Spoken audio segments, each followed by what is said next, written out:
You know, if you'll allow me, I think we should get an overview of this first of all. Well, why don't we do that? The overview was given by the one person, apart from Jesus Christ, who could give it to us, and that was the Blessed Virgin Mary. She did appear 6 times in 1917, and the last time was October 13, 1917, to 3 children and to 75,000 people. There was a miracle, the miracle of Fatima, at noontime at Fatima in Portugal. Fatima is a small little hamlet 75 miles from Lisbon, the capital of Portugal. Let's not delay for the moment. We can go back to it later on, the miracle of the sun, because it's the paramount miracle of the 20th century, perhaps of 5 centuries. But she did convey 3 secrets to those children and told them not to publish them yet, but to convey them to the local bishop. And one of those secrets has become the famous 3rd secret. Now that 3rd secret was conveyed or written on one sheet of paper to the Pope finally in the 1950s, about 1954 to 1957. The dates are always discussed by people. We know now the general lines of that secret. In fact, we know details. But the one outstanding thing was, Our Lady said that the Pope of 1960 had to open the envelope and read this secret and then do what she said. And the secret apparently, on the authority of the Pope, on the authority of Cardinal Ratzinger, on the authority of many people, said the following. It was an either-or. It was an ultimatum. The world is gone so far, by this time, the secret said, that unless Russia is converted by being consecrated to my Immaculate Heart, then faith will disappear from nations and continents. Cardinals and bishops and priests will fall like leaves into hell. In other words, it was an either-or. But if the Pope, in union with the bishops of the Church, in 1960, consecrates Russia, just Russia, the Soviet Union, the USSR, to my Immaculate Heart, then Russia will be converted and faith will be restored. Well, the sad aftermath of this is this, that Pope John the 23rd, whom I knew, did open the secret. And he opened it privately, first of all, in Castel Gandolfo in August 1959. And then in 1960 he opened it in the presence of several cardinals. Cardinal Bear was there, my cardinal, and with 2 Portuguese interpreters. And reading it and finding out that he was supposed to publicly, in union with all the bishops, and they were gathering into Rome, by the way, 2 years later, he was supposed to consecrate Russia to the Immaculate Heart of Mary and declare it to be a source of evil, but would be converted. He decided that Nikita Khrushchev, who was the strong man in Russia at that time, would take this as an act of war. Now, do you know, you may not know, that under Nikita Khrushchev, between 1958 and 1963, the most virulent anti-religious persecution took place in the Soviet Union. It's interesting. I do have family in Russia. And what a lot of people don't know is that the persecution under Khrushchev was even more severe than that of Stalin. Much more severe, much more severe. Well, so John said, I can't do that. I can't, because Nikita Khrushchev then would stop talking to me. At that time he was talking to John because John had one dream. He wanted observers from the Russian Orthodox Church to be present at his council.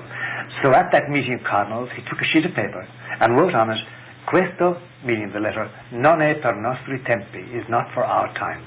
Put it back in the box of the letter and closed it. He refused the mandate of Our Lady for his own good geopolitical reasons. I think it was short-sighted, and above all, I think he disobeyed Our Lady. But I'm a simple priest, I'm not Pope. That's my judgment. When Paul VI came in, he read the letter and decided to do nothing about it. John Paul I read the letter, but he had only 34 days to live.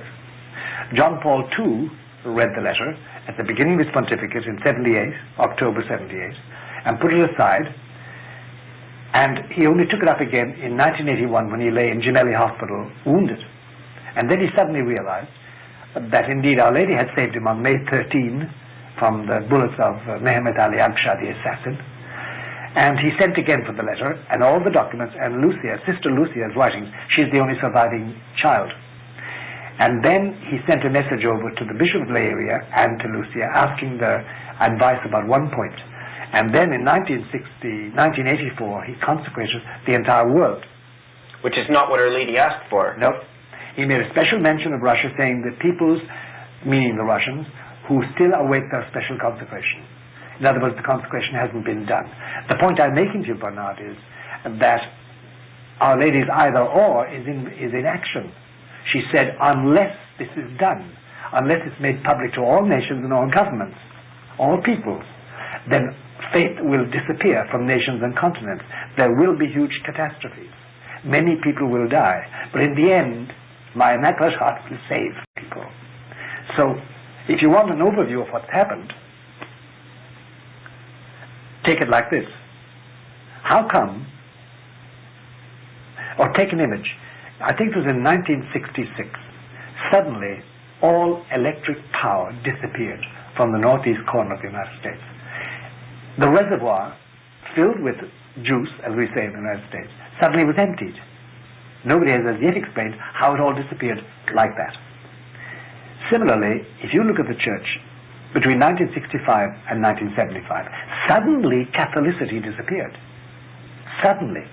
Priests left, nuns left, suddenly bizarre ceremonies took place, suddenly every practice like devotion to the Sacred Heart, to the Immaculate Heart of Mary, confraternities, sodalities, sendings to Paul work, pilgrimages, benedictions of the Blessed Sacrament, the habit of visiting the Blessed Sacrament, children's first Holy Communion, marriage, abortion, contraception, homosexuality, everything was turned upside down. Suddenly, the reservoir of Catholicism suddenly was sucked out, disappeared. And the only theological way you can look at that, theology, not historical, in the secular sense, is that God withdrew grace. God withdrew grace, sanctifying grace, without which you can't be Catholic. That's the overall view of what happened.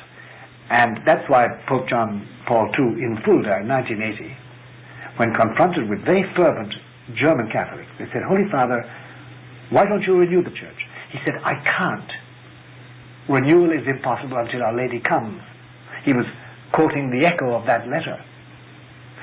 And then he put his hand in his pocket and pulled out his rosary and said, that's your only weapon, the rosary. Pray, pray, and do nothing else but pray. So his mind from the very beginning was made up. I cannot renew my church. It can't be renewed because renewal is only possible through grace. You can't do it by organization. You can't do it by any human means. That is his attitude, and that's the explanation of it. Now, on the other hand, if you descend into details, you will find that, for instance, the big surrender on the part of the church. By the way, Bernard, when I say the church, I'm always talking about churchmen. There are two things to be distinguished. The church essentially is the mystical body of Jesus. What is that? The words people toss out.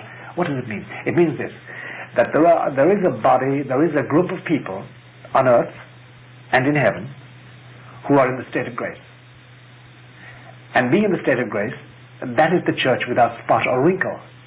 That belongs to Jesus completely. There is a body of people in purgatory who are being purged and cleansed by grace. And they also belong to the mystical body. That's the church suffering, the church militant, and the church triumphant. That's the church, essentially. It has a visible organization, an institutional organization called Roman Catholicism, based in Rome, the first bishop of Rome, the Pope, and then consisting of dioceses run by bishops, all of whom are supposed to be subject to the Pope, to obey the Petrine authority of the keys of St. Peter. And we will be using the term church in line with the institutional church. That's right. Whenever we speak about the church, we're talking about the institutional organization, not that pure and holy body of people. Nowadays, of course, the numbers who really belong there, that's another question. Nobody can say. But we can go back to that question at another moment in this talk. Now, the church itself, if you examine its progress, say since 1930, you'll find that the seedbed of all the errors that have plagued the church and do plague the church today began then. They began then. Now, the biggest plague, the biggest triumph of Satan is the destruction of the Mass.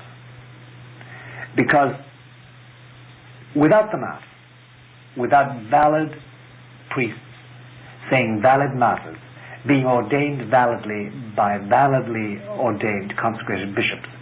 We have no Mass, we have no Blessed Sacrament, the presence of Jesus is wiped out.